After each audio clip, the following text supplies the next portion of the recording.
Hi mga kalugit, may ara duman kita sang customer mga kalugit no. Ang kuko ni madam mga kalugit, nagbanog ang iyang kuko. Nagbukol ang iyang kuko mga kalugit, ga inantos tara si madam sa iyang kasakit sa iyang kuko mga kalugit. Lantawan yung iyang kuko bala o. Dako-dako ta nga kuko nga burokol sa iyang kuko mga kalugit no. Kanamit gid sa pamatyagan mga kalugit once nga matanggal gonan. Gitusok gid nakon mga kalugit kay para matanggal kasi mga kalugit damo-damo nga hambal nga ano daw hindi daw maayo pagkakat sa akon nga paglugit. Alam niyo mga kalugit, sasabihin ko sa inyo mga kalugit no, tanawan niyo bala maglugit og kuko ang mga doktor mga kalugit. Di ba sobra paganin sa kulikot na akong magtanggal og ingron mga kalugit sa kuko.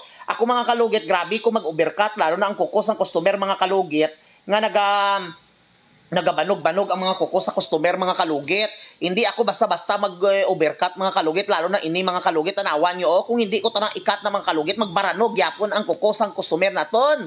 Anto yung mga kalugit o nang tawaho halin sa puno kag punta mga kalugit kailangan gud na siya ikat mga kalugit kay nga aman kay kung hindi tanggalo na magbaranog yapon kamo sige ra kamo kawakal sa akon sige ra mo ka pamantay kahulag karakon penyo inyo nga kaugulingon hindi nyo mabantayan mga palahikay kamo kroni chares lang.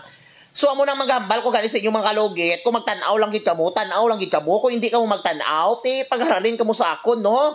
Nga sige niyo ka ano dra sa akon nga girinaway niyo ako, chares lang. So basta lang mga kalugit, ako ibagid ako mga kalugit, may ara gid ako nga diskarte sa kinabuhi. Kita may kanya-kanya kitang diskarte sa kinabuhi no. So tanawan niyo anay, hodam-damo kami customer karon nga adlaw, tanawan niyo. Diyos ko, damo-damo kami customer, subong aga mga kalugit, subong adlaw, lantawan nyo ang mga customer namon mga kalugit, naga-adormo, alamon mga customer di sa salon, kailangan nyo mag-appointment diri bago kamo mag-adto, no? So, amo na mga kalugit, tanawan nyo ang kuko ni madam, grabe tanggal dyan ang puti niya nga kuko mga kalugit, amo na nagbanog, gikurikot niya. Ako mga kalugit, may iba-iba ako nga diskarte mga kalugit, may ikaw, may iba po ka nga diskarte. Don't compare yourself to other people. If you compare yourself, basta yon.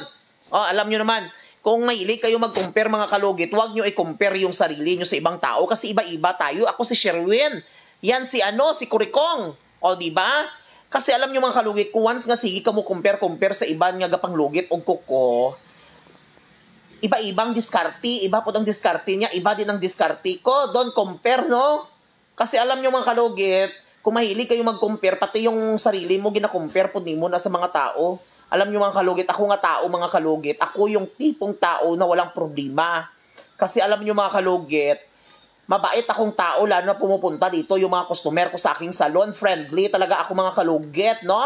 Pag dyan pa lang ka sa labas mga kalugit, malaki na ang bunganga ko, gina-welcome ko kita na ang mga followers ko na pumupunta dito, no?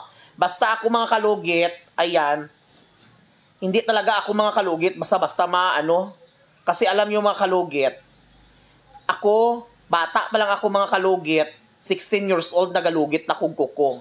Kay dyan ako nagapamuhi o nagapangitaw kwarta. So kana makita nyo mga kalugit kanang kuko arang kugan anak mga kalugit kanang nagabukol sa gilid nga murag itom hindi matanggal ginapilit ko tanggal pero kung tanggalon na siya mga kalugit basi magdugo mahadlok kita kay may diabetic ang aton customer kay basi makasuhan kita basi madto kita sila kay Rafi Tolpo pero before ako maglugit mga kalugit may ara ako Weber sila sinuswerte.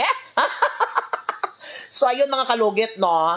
Kahit gani hindi kita mamantay og hulag ka tao, barantayan nyo inyong kagulingon, hindi ko mo sige pamantay ka hulag, no? Inyo gay koko dira, magay koko nyo, sige ko mapantay ka hulag. Lantawan nyo lang bala ako para satisfying, para may kamo idea mga kalugit, no? So amo na piliton gid ako matanggal mga kalugit, pero hindi gid matanggal do kahadlok man matanggal, no? So kailangan nyo mag-appointment mga kalugit para bungga-bungga, para hindi ka mo basta-basta diri mga kalugit maghintay kasi marami talaga tayong mga customer dito sa salon. At saka mga kalugit, ako nga tao mga kalugit, maistoryahan mo ako, ma-okay ako mga kalugit. Kung maingon ang customer nga wag overcut, hindi ta ako mag-overcut. Kung kuko mo timo nga gabaranog ang kuko, kailangan na siya i-overcut, di ba? So amo lang na mga kalugit ang mahambal ko sa inyo. Maraming salamat sa mga gasuporta sa akon. Ayan.